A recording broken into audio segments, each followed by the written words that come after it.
범사에 기한이 있고 이래 말을 합니다. 천하만사가 다 때가 있다 이래 말을 합니다. 사람은 누구나 한번 태어나면 죽는 것은 정한 이치입니다. 인생도 시작이 있으면 끝이 있습니다. 솔로몬이 오늘 본문에서 말하는 것처럼 사람이 날 때가 있으면 죽을 때가 있다 말을 하고 있습니다. 전 세계를 정복했던 나폴레옹은 죽었습니다. 안 죽으려고 불로초구해서 먹겠다고 했던, 그리고 영원히 살겠다고 지하에다가 어마어마한 궁궐을 상상 초월할 만큼, 지금도 다 이렇게 개발을 못했다 그러거든요. 너무 커서. 그랬던 진시황도 죽었습니다. 어떤 시인이 이런 시를 썼습니다. 한 손에는 삽 들고, 한 손엔 막대 잡고, 오는 세월 가래로 막고, 가는 세월 막대로 치렀더니 백발이 먼저 알고 지름길로 오더라. 이런 시가 있습니다.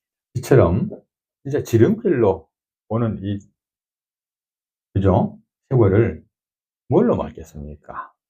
김일성이 죽었다고 한 지가 얼마 안 되는 것 같은데 그 아들 김정일이가 죽었답니다. 그죠? 우리나라도 박정희 죽고, 최기화 죽고, 김영삼 죽고, 김대중 죽고, 노무현도 죽고, 일용업리도 죽고, 비치모델도 죽고, 멀쩡하게 있다가 갑니다.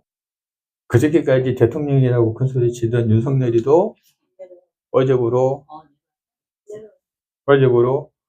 대통령 권한이 모두 다 정지됐습니다. 정지되고 6개월 이내에 대법관들이 이제 그 판결을 하는데 6개월 안에 해야 되거든요. 근데 그동안에 대통령으로서 경호받고 월급도 받고 다 쓸 거 다 쓰고 공짜로 관저 쓰고 다 합니다. 근데 그것도 6개월 이내까지. 만약 6개월 지나서 이제 탄핵이 인용이 되면 이제 완전히 이제 박근혜처럼 감옥에 가야 되겠죠. 그래서 여기에 딱 맞는 성경 구절이 하나 더 있습니다. 야고보서 4장 14절에 이런 말씀이 있습니다. 야고보 기자가 이런 말을 했습니다. 내일 일을 너희가 알지 못하는도다. 너희 생명이 무엇이냐? 너희는 잠깐 보이다 없어지는 안개니라. 이렇게 말씀을 했습니다. 우리 인생은 당장 내일 앞을, 아니 1시간 앞도 바라보지 못하는 인생입니다. 1시간 뒤에 죽을 줄 알았으면 그 바다에 나가겠습니다. 운석 타고 있고 배 옆에 구명환도 있고 이래갖고 바다로 나가더만요. 직선항에서. 그 1시간 뒤를 못 보니까 나간 거죠. 그렇죠? 오늘 본문의 말씀에도 보니까 하나님이 모든 것을 지으시되 때를 따라 아름답게도 하셨고 또 사람에게는 영혼을 참하는 마음을 주셨느니라. 그러나 말씀이 하나님이 하시는 일의 시종을 사람도 뭐 할 수 없게? 청량할 수 없게 하셨도다라고 합니다. 그렇죠? 사람이 청량할 수가 없습니다. 알 수가 없고, 하나님만이 하십니다. 생명을 줄 때도 있고 거둘 때도 있다고 그랬잖아요. 생명을 줄 때 하나님 주신 거고, 생명 걷어가는 것 하나님 걷어가시라는데 그거는 우리로 하여금 알 수가 없겠다. 그렇게 성경은 말씀합니다. 돈으로도 살 수 없는 게 인생이고 권력으로도 살 수 없는 게 인생입니다. 그리고 그 인생은 유한하다, 끝이 있다라는 것을 깨닫는 것이 바로 지혜입니다. 사람들이 보면 영원히 살 것처럼 막 하잖아요. 영원히 살 것처럼 그냥 자기 것 챙기고 자기 것밖에 모르고 막 하잖아요. 그래서 하나님이 말씀하시기를 모든 것에는 범사에 기한이 있고 천하만사가 다 때가 있다라고 하는 겁니다. 자, 그렇다면 어차피 기한이 있고 때가 있는데 그러면 어떻게 살아야 되냐? 그거를 잘 살아야지요. 값지게 살아야 됩니다. 그냥 막 살면 안 됩니다. 그래서 그 사람이 얼마 동안의 세월을 살았느냐 하는 것보다는 그 사람이 살아있기가 얼마나 중요하였느냐를 더 봅니다. 그래서 뭐 호랑이는 죽어서 가죽을 남기고 사람은 죽어서 이름을 남긴다, 그렇게 말을 하죠. 이수신 장군 지금까지 살아있지 않습니까? 우리들 마음속에. 죽었지만 세종대왕도 마찬가지고, 사람들은 말합니다. 죽으면 끝이다, 이렇게 말합니다. 그렇죠. 그런데 아닙니다. 죽음이라 하는 것은 끝이 아니라 돌아가는 겁니다. 원래 자리로. 그래서 돌아가셨다라고 우리가 말을 합니다. 죽음으로 끝나면 우리 인생을 마구 살아도 됩니다. 어차피 즐기고 살면 됩니다. 그런데 성경에 보니까 그 죽음 뒤에는 너희에게 심판이 있으리니 그러셨거든요. 그러니까 이 땅에서 살아있던 동안에 있었던 것을 가지고 내가 죽으면 심판이 있다라고 말을 합니다.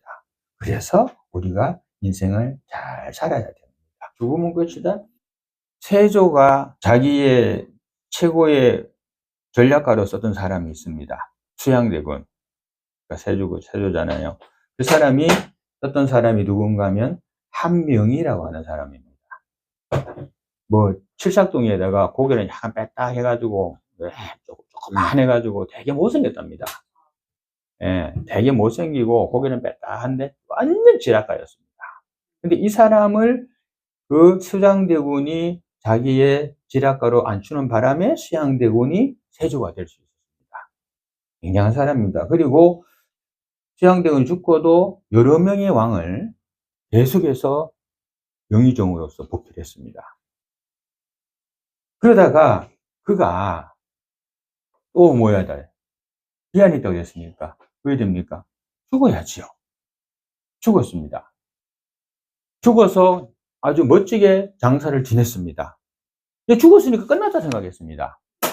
끝났잖아요. 그죠? 그런데 그 후에 어디 된지 아십니까? 그 무덤을 파헤쳐 가지고 시신을 꺼내 가지고 토막토막을 내버립니다. 그걸 부관참시라 그러는데 죽은 자를 또다시 죽이는 겁니다. 그러니까 죽어서 끝난 것 같았지만은 죽고 난 다음에도 이 부관참시를 당하는, 자기 몸이 조각조각 나고 목이 잘리고 팔다리가 잘리는, 예? 이런 일이 있었습니다. 그 단종을 그죠? 몰아내고 수양대군이 왕이 됐었잖아요. 그 사람. 그가 한 명입니다. 살았을 때 보람 있는 삶을 살다가 죽을 때에도 부끄럽지 않게 세상을 떠나는 성도가 되어야 됩니다. 우리의 인생은 기한이 있고 돌아가는 인생이라고 했습니다. 돌아갑니다. 그래서 우리 인생은 나그네와 같습니다. 우리가 어느 호텔에 들어가 가지고 거기서 하루를 머물고 나올 때에 카운터에서 계산합니다. 바에서 먹었던 음료수, 또 식당에서 먹었던 음식들, 거기서 잠 비용을 계산을 합니다. 그냥 나오는 거 아니지요. 마찬가지입니다. 우리의 인생도 죽으면 그와 같이 결산을 해야 된다라는 겁니다. 애써서 잡으려다가 결국은 빈손으로 갑니다. 바에서 냉장고에서 바에서 뭐 꺼내 먹었는데 그거 감추려고 하다가 들키면 굉장히 부끄럽습니다. 그것이 뭐냐? 그것이 세상에 욕심을 두는 거지요. 세상에 애착을 두는 겁니다.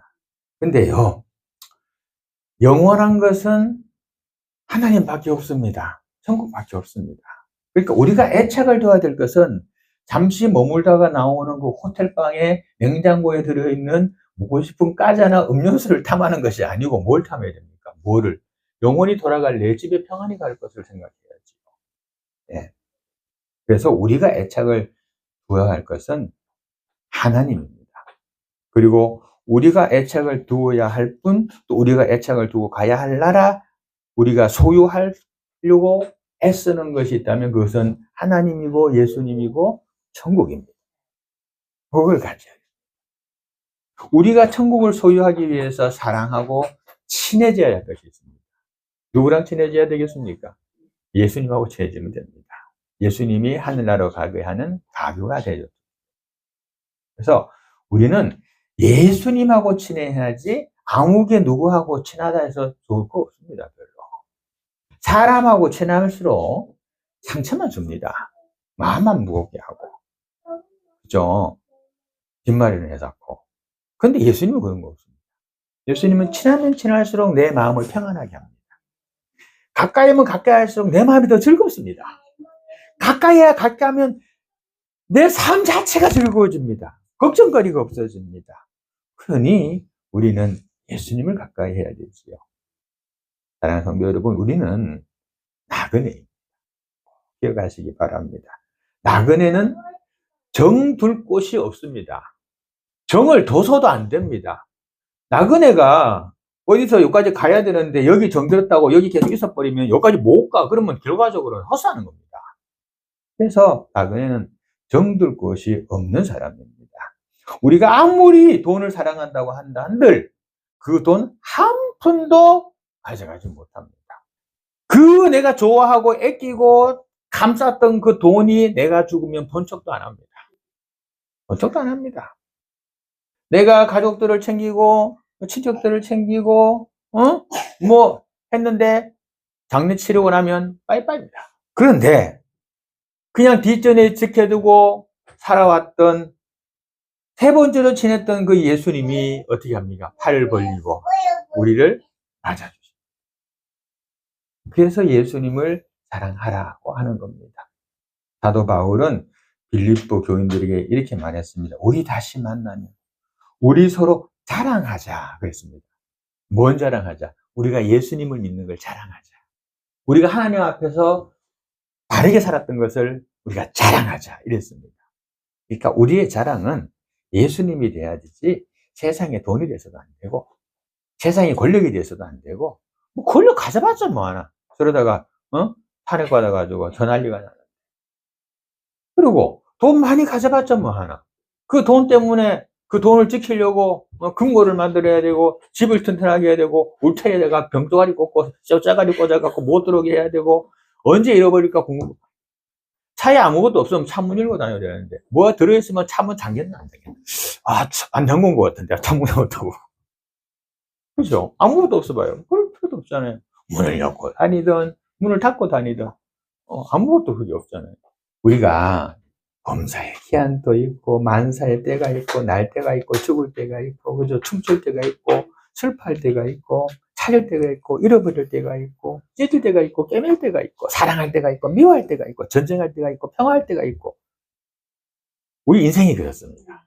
그러니까 꼭 말씀처럼 인생이 그렇구나. 다 변하는구나. 그런데 변치 아니하는 우리 예수님은 우리가 꼭 붙잡고 나아가자라고 하는 그런 마음을 우리가 갖는 것이 대단히 소중한 그리고 귀한 행위입니다. 주 안에서 오늘부터 지금까지 그래왔지만 세상의 것보다는 하나님 것을 더 소중히 여기고 더 귀하게 보고 예수님 꼭 붙잡고 승리의 삶을 사시기를 주님의 이름으로 축원드립니다.